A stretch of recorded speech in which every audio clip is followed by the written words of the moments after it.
being alive is not serious business. Like I get it. It's like, it's serious, but it's very absurd and unserious. I'm like, wow, like I can't believe I'm here and I got to do all this stuff. Didn't ask to be born. And here we are. You're watching How to Be a Better Human. I'm your host, Chris Duffy, and today on the show, we're talking about what it means to be creative, to be honest, and to be authentic in who you are. Hello, I'm Aminatou Sow. I am a writer and interviewer. You can find me over at Substack at Crème de la Crème. For people who maybe aren't super familiar, you wrote a book on friendship with one of your best friends. How did that come about? Yeah, I wrote a book called Big Friendship with my big friend, Anne Friedman, who was also my creative collaborator for many, many years. We were the co-host of a podcast called Call Your Girlfriend. And in 2020, we published this book that was a joint account of our friendship told by the both of us. I'm someone where I really am willing to put a lot of work into a romantic relationship. I'm willing to have the conversations and understand that there's going to be rough periods and we're going to have tough moments. And I don't think that I had really thought much about that same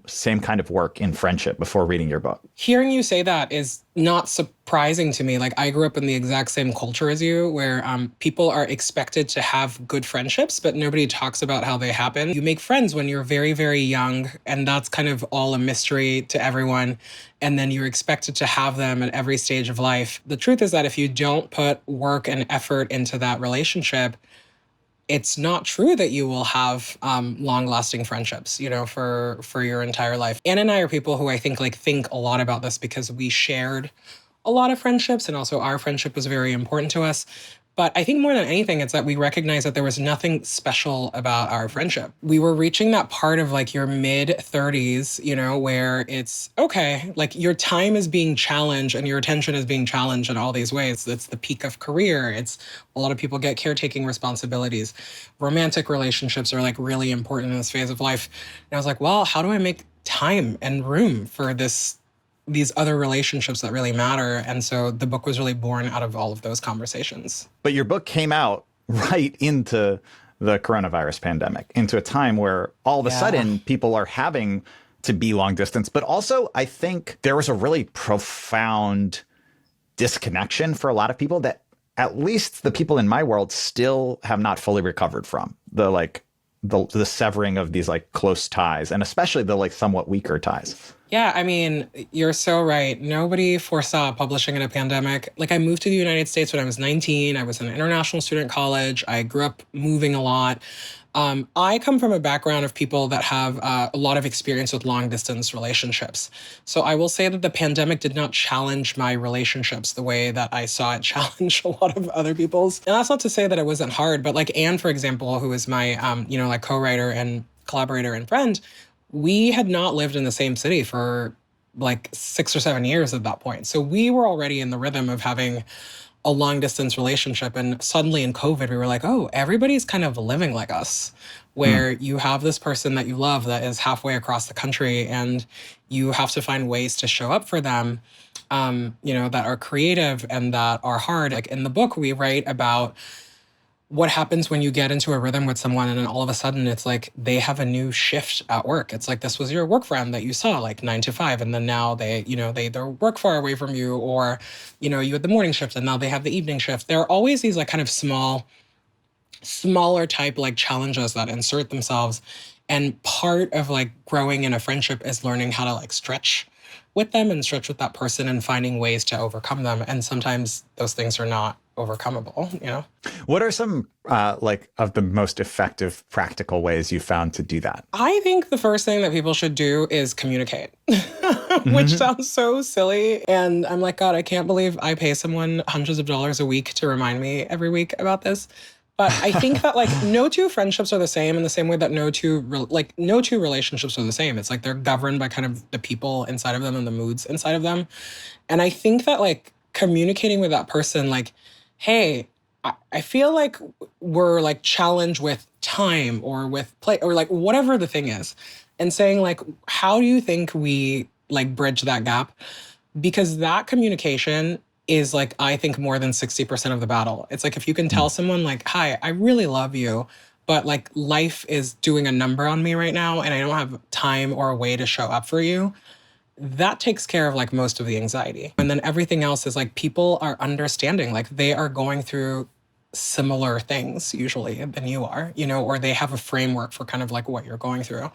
And so, yeah, it sounds really boring, but I was like, you should talk to them about it. You should know what they kind of expect and want. You should know what you expect and want. And then you should find like small, delightful ways to like show up in that. Like with Anne, we're big on like writing mail. And I still get excited when I open my mailbox and there is a postcard from my friend and it's something silly. You know what I mean? It's not like she's on some fancy international trip. It's like she literally lives in Los Angeles, but she sent me a piece of mail and she was thinking about me in that moment. And I was like, I love this. And now there are not just bills in my mailbox. Someone is thinking about me somewhere else. Let's also talk about Crème de la Crème. I am such a fan. I think it is so fun and thoughtful and thought-provoking and funny, often all at the same time. So I'm curious, do you have a one-sentence description for it, or is it kind of just the writing and the topics that interest you the most? No, I do not have a one-sentence description for it because, it's actually, you know what? Let's try. It's a newsletter about things I'm interested in. And my interests are very varied. So, you know, some days it's like very silly and other days it's, you know, like a little more serious. Some days there, you know, like there's an advice column and other days there is, I don't know, like links to shopping I'm into. It's a real insight into how my brain works, I think, that newsletter, because I just show up and I do whatever I want every day. I'm like, I don't have a boss. Like, I'm the boss here. This is very exciting. I think that there is like a kind of like older internet that I miss that I am trying to recreate for myself. And that has been, that's like kind of the intent behind it. A thread that I kind of see in your work, whether it is, you know, working in tech, being a digital strategist, being a writer, publishing the book, hosting the podcast Call Your Girlfriend, and writing this newsletter, Crème de la Crème, is figuring out who exactly you want to be and who you are in a way that is not, you know, fitting exactly into some sort of culturally prescribed box. I think that there is this like kind of very like Western white notion of like self-improvement, you know, like it's like a thing I see a lot and I don't really understand it. Like I genuinely do not understand it. It's not my culture. I have no judgment about it.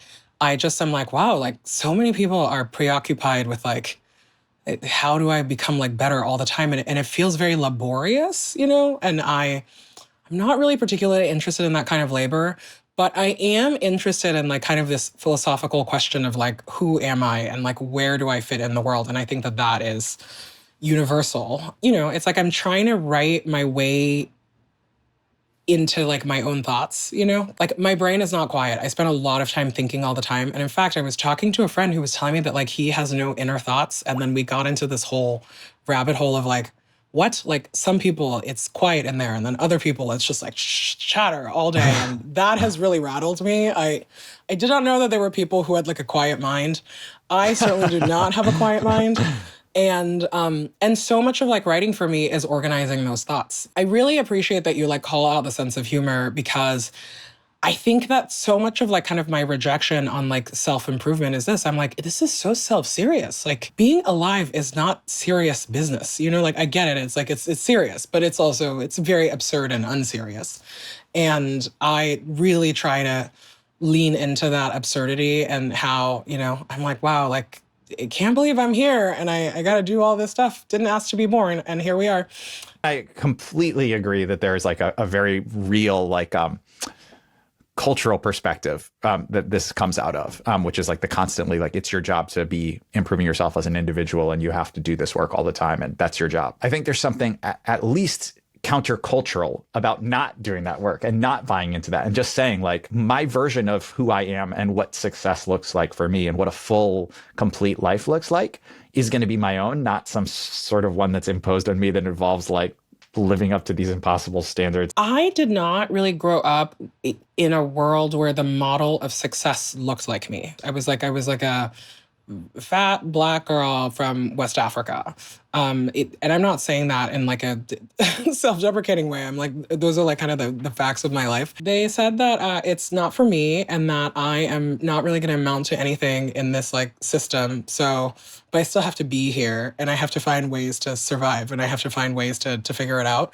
And so I think that that has ended up like something that like is obviously like this painful wound for a lot of people and probably including for me ends up being like an avenue for figuring out another path, right? I think the other thing with me is that I am so not interested in like scolding other people or really like kind of looking too much at what's on somebody else's paper. And that's like from a really young age. I used to drive me crazy in class when people would be like, "What's the homework? Like, what are you doing? And I'm just like, just look at your own paper. Like, we can't be like looking at each other's paper too much. It's like very counterproductive. It's like all of my energy goes towards like making sense of myself. I don't really quite have the time to be like, oh, I wonder what's happening over there with Chris Duffy. Like, what's he thinking? Like, what's he doing? Never interesting. Never an interesting answer. I'll tell you that. But I think that like for me, I have found that I've gotten further ahead in thinking about this stuff by just being honest about where I am at. I was like, I can't make assumptions about anyone else. And I'm just like, okay,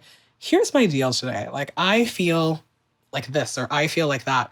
And I think that when you are honest about where you're at, it creates like an environment where other people are able to be honest as well, you know? And I think that so much of the community that I benefit from, particularly like online with strangers, is this thing where I'm just like, okay, like, here's what you think about me, but here's kind of the mess that I'm living in. And here's the, you know, like the mess that's in my head. Like, what's going on with you? And I think that an invitation to that conversation is so much more productive than just like performing like being perfect or, you know, like having all your shit together or whatever. I don't know. I hope you can swear on this podcast. Oh, yeah, definitely. Yeah, I'm also like someone who's fascinated by scams, you know, like I love a scam. And so much of that is like growing up in Nigeria, like we were surrounded by these like very specific scams. And this is not to say that Nigeria is a country of more scammers. Like what's happened is that I grew up and I was like, oh, everyone is running some sort of scam. And one of the like most persistent scams that people are running is that like you feel that some people have it together. And I'm like, no, everyone's like a mess, you know? And they like figure it out. It's like, yeah, you can be a mess and you're the president of the university or what. Like, I'm like, these things they're not like correlated. And so I think that just being like really aware of that is also like, I find that like very humorous. I'm like, oh yeah, everyone's like messy and weird and you know, and we just all have to live with that. Maybe I'm wrong about this, but it seems like you probably get a lot of questions from like people who are younger and kind of early in their career and trying to figure out early in life, trying to figure things out. When people reach out who are 20s, early 30s, and they're asking you about life and work and figuring themselves out, what comes up the most? What do people most ask you about? You know, it's funny. I don't actually get those emails a lot anymore. I used to, but and I remember at the time I was like, I'm young too. Like I don't know what I'm doing. It's just not a good answer. I am like very involved with like a younger writer program, and I'm involved a lot also with like a program at my university, and so I do talk to young people all the time, and. Yeah, and the questions that they have are, you know, it's like the same questions that like I had and I still have. It's just like, how am I going to survive? And like, how do I make money? Basically, it's like, how do I like make money and how do I survive? Can you answer those for us? I mean, I'm like, I don't know, girl. Like, you just take jobs. You take jobs. But the one thing that I do tell a lot of people who talk to me about like, how do I make work for my art? Is I always say, I'm like, you probably won't. So you should get a job. Like, you should work a job. There is no shame in having a job. I always had jobs and I am, you know, like almost 20 years removed from like a college graduation. And I was like, that's how long it took for me to make money from being to be a working artist. And then the second question is always some variation of like, how do I do what you did? Which, the answer to that is also like, you can't, because I come from like a kind of like a media and internet world that doesn't exist anymore. And so I think that like the kind of, the sadness for me whenever young people are like, you know, like, what's the path to here? I'm like, I don't know, because the path I took like doesn't exist anymore. I climbed this ladder as the steps were disintegrating. I just don't know if you're like 20, 22 and you're like, I want to move to New York and be a writer. I'm like, I actually don't know how you do that. The joke that is very much not a joke that I always make when someone asks me some version of that is like, I really hope that you figure it out and that you will hire me when you do, because I don't feel like I'm going to be hiring you. I feel very much like I will be begging you for a job if you figure it out. So please do that. Oh, it's not a joke. It's the only reason I keep young people around. I was like, you guys are all going to hire me one day. Like, that is... And it's been true. It's like a lot of people, like someone who was my intern many years ago, like was someone who just gave me like a gig recently. And I was like, see, I always knew this, the horizontal loyalty, it was always going to work out one way or the other, you know? What about when they're asking you about how do you like survive? Like, how do you survive life? Yeah, I mean, I think that the thing I push them to is I was like, you're not going to survive alone. And it's probably why this question of friendship is so important to me. Finding ways to be in community with people that do not have like the pressure of romance or like biological family ties is so important. We're not looking for like 100 friends in the frame. It truly is like, do you have a person in your life that you can count on, that can count on you? And are you both trying to move towards this like goal of being like good citizens of the community that you belong to? Like that to me it's part of the answer. I don't think it's the whole answer. But whenever people come to me and they're just like, how do I survive? I'm like, I don't know, but find someone else who's trying to survive, because it turns out like you're not the only person with this question. You're not the only person that's suffering. And, you know, and to like kind of like tie it back to this theme of grief, I do think that one of the things that like having a parent die young like kind of afforded me was this truth of like everyone is grieving something.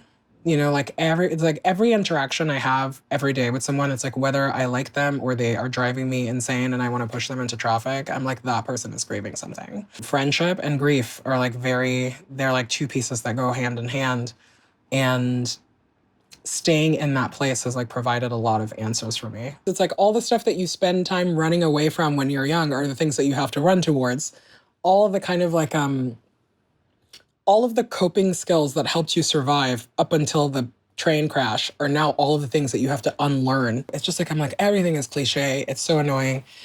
And at the same time, I'm like, wow, like what an intense opportunity to just choose another path. But again, it's like, you know, I'm just like, no one has a monopoly on human suffering, especially not people who are making or listening to podcasts, you know? So that is definitely true. But yeah, again, being a person, it's hard. It's not like a oppression Olympics, but it's like, it's hard to be yourself. Thank you so much for being on the show. This was such a great conversation. I really appreciate you making the time. You are the best. I really enjoy you. I think you are so smart and lovely, and this is a fun show, so thank you for having me. Oh, thank you.